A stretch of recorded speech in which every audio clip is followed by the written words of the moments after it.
Hello everyone, good morning. কেমন আছো সবাই? আশা করছি সবাই খুব ভালো আছো, সুস্থ আছো। আর আজকে হচ্ছে সরস্বতী পুজোর ভ্লগটা তোমাদের সাথে শেয়ার করব। তো ভ্লগটা খুবই ছোটোর মধ্যে করেছি, তবে আশা করছি তোমাদের ভালো লাগবে। আর সত্যি কথা বলতে আজকে ভ্লগ ভেবেছিলাম করব না, তারপরে ভাবলাম যে না, এই যে স্পেশাল দিনগুলো, এই মেয়ের যে ছোটোবেলার স্মৃতিগুলো, এইগুলো একটু একটু মাঝে মাঝে ক্যামেরা বন্দি যদি না করে রাখি না, তাহলে বড় হয়ে ওগুলো দেখে বুঝতেই পারবে না যে ছোটোবেলার সরস্বতী পুজোটা কিভাবে কাটিয়েছে। হ্যাঁ, হয়তো মনে থাকবে এখন থেকে, একদম ছোটবেলারটা মনে থাকবে না, তবে এখন থেকে মনে রাখবে।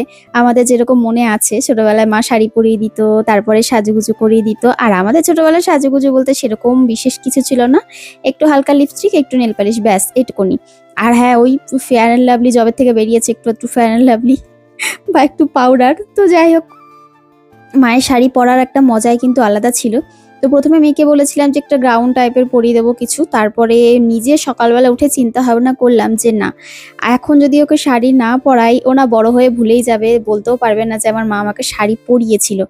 তো যেমন আমি বলি, আমরা বলি সবাই, প্রত্যেকে যারা যারা ছোটবেলাটা শাড়ি পরিয়েছি বা আমাদের সময়টা যেরকম ছিল, সরস্বতী পুজো মানে সকালবেলা উঠে ভোরবেলা স্নান সেরে, আর তার আগে কুল খেতাম না, বলতাম কুল খেলে ঠাকুর পাপ দেবে।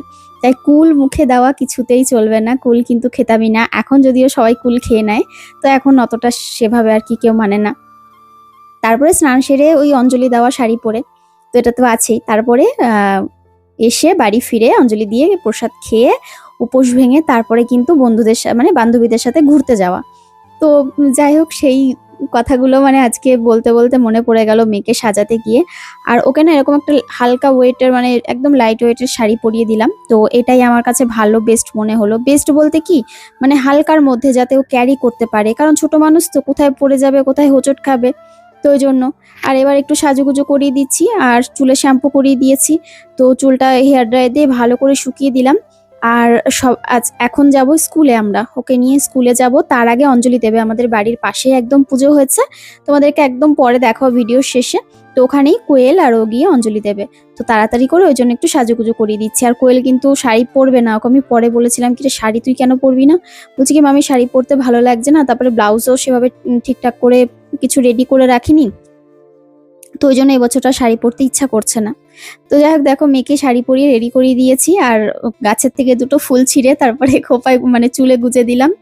আর একদম পুরো এখন বড় বড় লাগছে, তাই না বলো? আর ছোট্ট সরস্বতী মা, কেমন লাগছে লুকটা কমেন্টে জানিও। কিছুই করিনি, শুধু হালকা একটু মানে আইশ্যাডো দিয়েছি, লিপস্টিক পরিয়েছি, আর ওর বেবি ক্রিম মাখিয়ে দিয়েছি, ব্যাস আর কিচ্ছু না।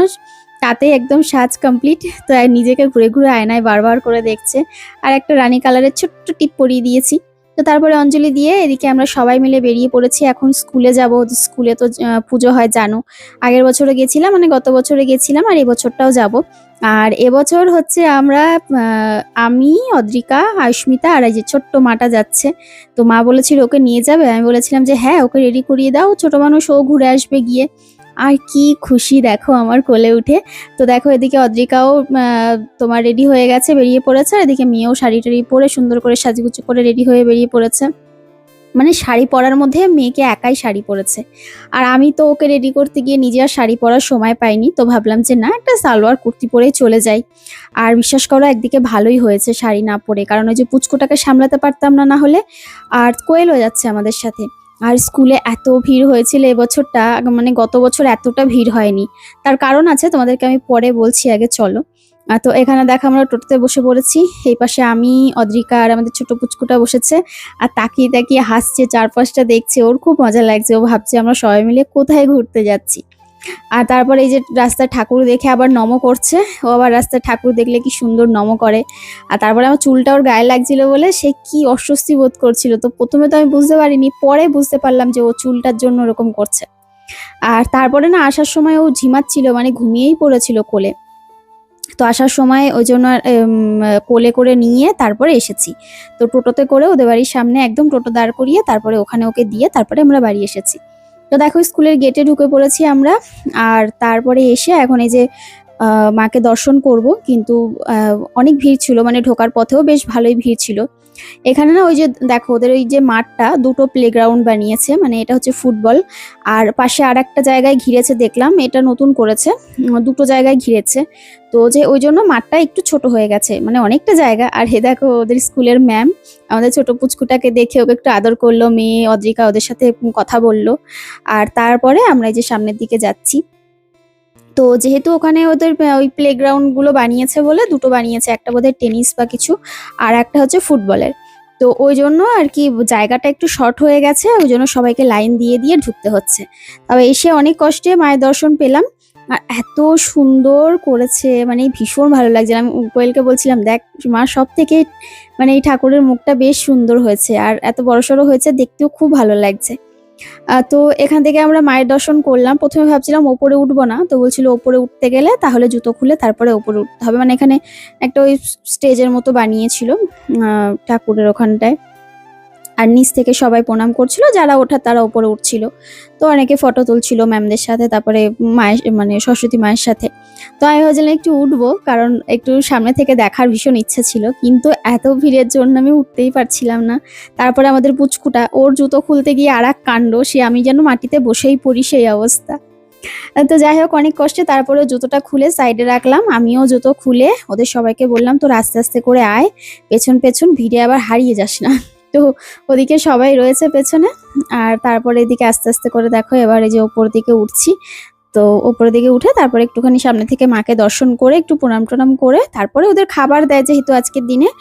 আর আমাদের যেরকম কি বলতো ছোটবেলায় অনেক স্কুলে দেখেছি, আমাদের স্কুলে যেমন ছিল সরস্বতী পুজোর দিন তো অত তাড়াহুড়োর মধ্যে খাবার দিত না, মানে ওই যে সরস্বতী পুজোর যে খাওয়ানোর ব্যাপারটা আমাদের পরে একটা দিন ফিক্সড করতো, সেই দিনে আমরা সবাই মিলে যেতাম, ওই দিন খাওয়া দাওয়া হতো, লুচি দিত বা ফ্রাইড রাইস যাই বলো না কেন, খিচুড়ি।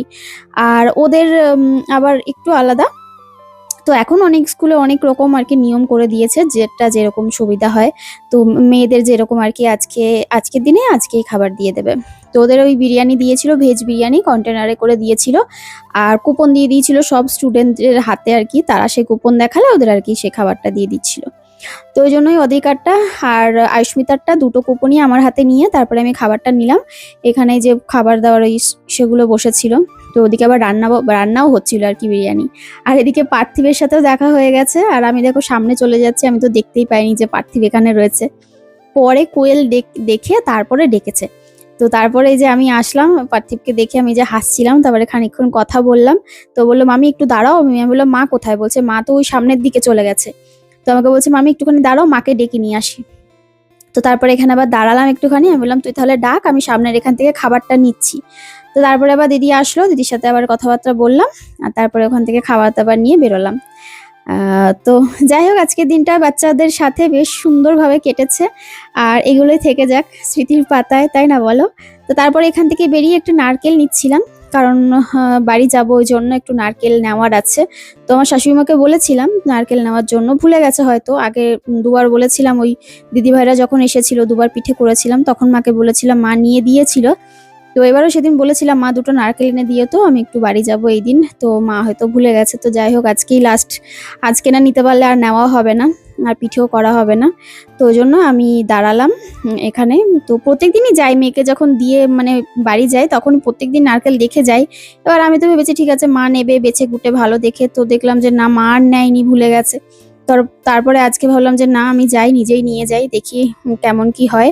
তো তারপরে এখান থেকে এই যে 3খানা নারকেল নিলাম, নারকেলও 50 টাকা করে নিয়েছে। আর তারপরে সব শেষে একদম ঢোকার পথে এখানে দেখো আমাদের বাড়ির সামনে যে পুজোটা হচ্ছে সেই মায়ের দর্শন করলাম। যাওয়ার সময় দেখাইনি, কারণ যাওয়ার সময় অনেক লোক ছিল এখানে, মানে ভিড় ছিল আর কি, তখন অঞ্জলি হচ্ছিল। তো ওই জন্য আর বেশিক্ষণ দাঁড়াইনি। তো কোয়েলকে বললাম যে চল, যখন আসবো তখন তো খুব একটা ভিড় থাকবে না, ফাঁকা থাকবে, তখন ফাঁকায় ফাঁকায় আমরা দর্শন করে নেব, তখন দেখতে পারবো ভালো করে। তো দেখো খুব সুন্দর করে করেছে, আর কালকে পুরো সারা রাত জেগে করেছে, আর আমার পুরো পাড়ার লোক মানে সবার থেকে চাঁদা তুলে এই পুজোটা এবছর করা হয়েছে। একদম বিয়ের প্রথম প্রথম 1-2বার দেখেছিলাম করতে, তারপরে বন্ধ করে দিয়েছিল, তারপরে এবছর আবার করলো, বেশ ভালো লাগছে। তো চলো আজকের ব্লগটা এখানে এন্ড করলাম, কেমন লাগলো কমেন্ট করে জানাতে ভুলো না, শেয়ার করো, সবাই ভালো থেকো, টাটা।